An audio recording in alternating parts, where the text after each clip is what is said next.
સ્થાન જોયું ભગવાન શિવે આકાશમાંથી પોતાના વિમાનને હેઠે ઉતારી એ જગ્યાને જોઈ ભગવાન શિવ અને ભગવાન શિવે જગ્યામાં જોઈ અને આળોટવા માંડ્યા. તો માં ભવાનીને થયું કે ભગવાન શિવામ ગાડા કેમ કાઢે છે, હું થયું ભગવાનને અટાણ. તો ભગવાન આળોટવા માંડ્યા શિવ અને પાછા એ જગ્યામાંથી ઊભા થઈને ભવાનીની પાસે આવ્યા. ત્યારે માં ભવાની માં જગદંબા પૂછે છે કે પ્રભુ તમે અહીંયા આળોટો છો કેમ આ જગ્યામાં?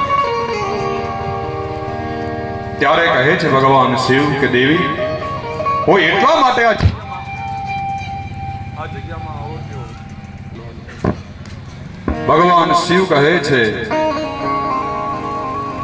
કે દેવી એટલા માટે હું આ જગ્યામાં આળોટ્યો કે આ જગ્યા ઉપર આજથી 1000 વર્ષ પૂર્વે અહીંયા ભગવાન રામની કથા થઈ હતી. પાછા નીકળ્યા ભગવાન શિવ માં ભવાનીની સાથે આકાશ માર્ગે. પાછા બીજી જગ્યા જોઈને ભગવાન શિવ કહ્યું કે મારું વિમાન હેઠે ઉતારો. પાછા એ જગ્યાને જોઈને ભગવાન શિવ આળોટવા માંડ્યા એ જગ્યામાં.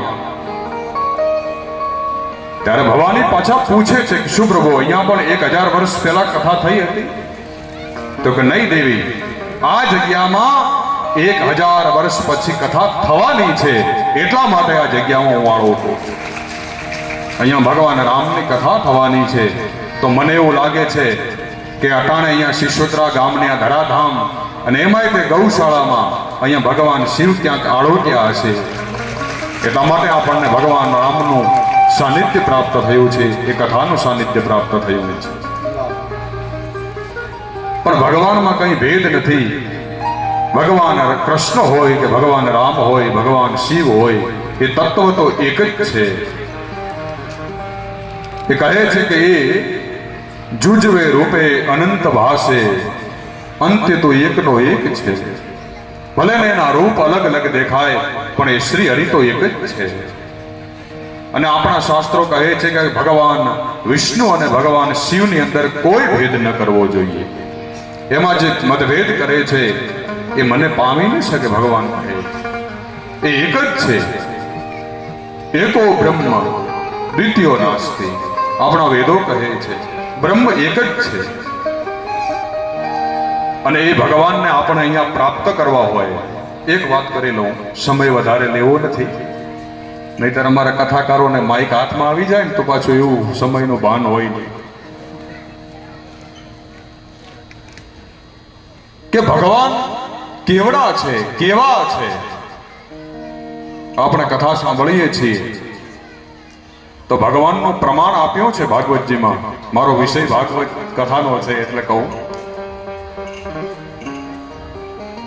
કે ભગવાન કેવડા છે. એ ભગવાનને કેવી રીતે પ્રાપ્ત કરી શકાય? આપણા શાસ્ત્રો કહે છે તો કહે છે કે કળિયુગના વર્ષ છે 4,32,000. અત્યારે જે કળિયુગ ચાલી રહ્યો છે એના વર્ષ છે 4,32,000. દ્વાપર યુગ એના વર્ષ છે 8,64,000.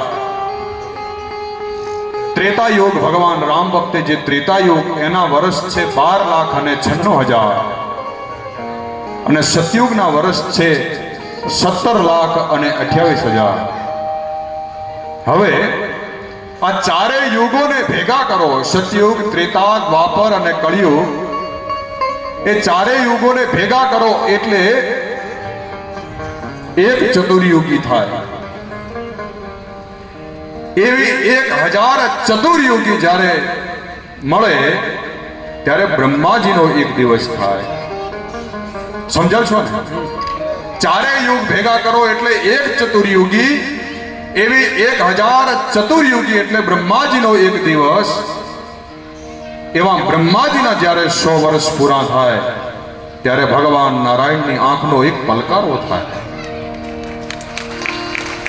તો હવે નારાયણને આપણે પકડવા જઈએ તો કેમેરા કે વિજ્ઞાનના માધ્યમથી એને પકડી શકાય ખરા?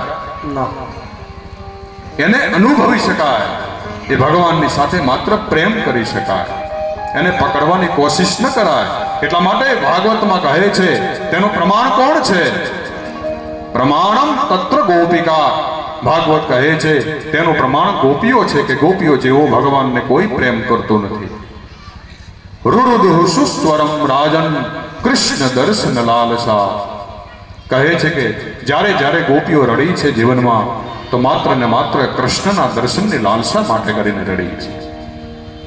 જે બ્રજવાસીઓએ ભગવાનને પ્રેમ આપ્યો છે, જે અયોધ્યાવાસીઓએ ભગવાનને જે પ્રેમ આપ્યો છે, એ પ્રેમ એના, અને રામાયણમાં કહે છે પ્રેમ તે પ્રગટ હોઈને જાના. ભગવાન શું કહે છે કે હું તો માત્ર પ્રેમથી જ પ્રગટ થાઉં છું. એવું આ રામજીનું ચરિત્ર, દિવ્ય રામકથા.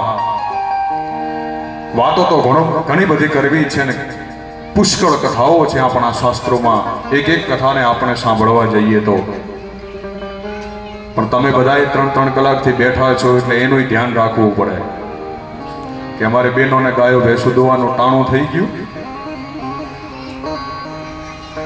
પણ એ દિવ્ય ચરિત્ર ભગવાન રામનું કે ભગવાન શિવ હોય કે ભગવાન કૃષ્ણ હોય,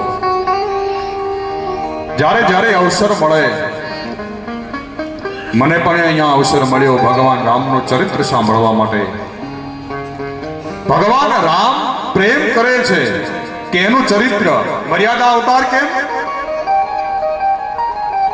કે રામ જેવા કોઈ ઉદાર નથી કેમ? કે કઈ કઈએ જ વનવાસ આપ્યો છે ભગવાન રામને, છતાં પણ જ્યારે 14 વર્ષ પૂર્ણ કરીને રામ પાછા આવે છે અયોધ્યાની અંદર, તો સૌ પહેલા માં કૈકેયીને વંદન કરે છે, એમને ભેટે છે ભગવાન રામ. ભગવાને ઈર્ષા નથી કરી કૈકેયીથી. પહેલી વંદના કોની કરી? કૈકેયીની કરી છે. પહેલા પોતાની સગી માં કૌશલ્યાને નથી મળ્યા ભગવાન રામ, પહેલા કૈકેયીને મળ્યા છે જેને વનવાસ આપ્યો છે. અને પાછા કહે છે મને કૈકેયીએ વનવાસ નથી આપ્યો, મને વનનું રાજ્ય આપ્યું છે કૈકેયી માએ. આવું ઉદાર કોઈ હોઈ શકે ખરા? આપણને તો ભીડમાં કોઈકને કોણે લાગી જાય ને તોય આપણે 3 દી અને મનમાં ગાળ્યું દઈએ. આવા ઉદાર ભગવાન, આવા તો ભગવાન જ ઉદાર હોય. અને ભાગવતમાં ભગવાન શ્રી કૃષ્ણ પણ ઉદાર કેવા છે કે જ્યારે પૂતના મારવા માટે આવે છે ભગવાનને જન્મતાની સાથે જ, ત્યારે પૂતનાને કઈ ગતિ આપે છે ભગવાન? વેદવ્યાસ કહે છે, અહો બકીયમ સ્તન કાલકોટમ જિગાંસયાપાયયદપ્યસાધ્વે લેભે ગતિમ ધાત્ર્યુચિતામ તતોન્યમ કમ વાદયાલું શરણમ બ્રજેમા. કે જેમાં જશોદાને જે ગતિ આપે ભગવાન શ્રી કૃષ્ણ, એ જ ગતિ આજે પોતાને ઝેર પીવડાવવા માટે આવી છે પૂતના, છતાં પણ ભગવાન પોતાની માં જશોદાને જે પોતાની ધાત્રીને જે ગતિ આપે, એ જ ગતિ આજે ભગવાને પૂતનાને આપી છે. આ ઉદારતા છે ભગવાનની. તો એવું ભગવાનનું આ મંગલમય ચરિત્ર મને તો બહુ આનંદ થયો. રામકથામાં આવવાનો અવસર જે મળ્યો, ભગવાન રામના દર્શન થયા, ગાયોના દર્શન થયા, અને પહેલી વખત શિશોદરા ગામમાં તે આવવાનો મને અવસર મળ્યો. તો આવો જયઘોષ કરીને મારી વાણીને હું અહીંયા વિરામ આપું છું. બોલે શ્રી દ્વારિકાધીશ કી જય, શ્રી રામચંદ્ર ભગવાન કી જય, સદગુરુ ભગવાન કી જય, શ્રી હનુમાનજી મહારાજ કી જય, શ્રી સુરભી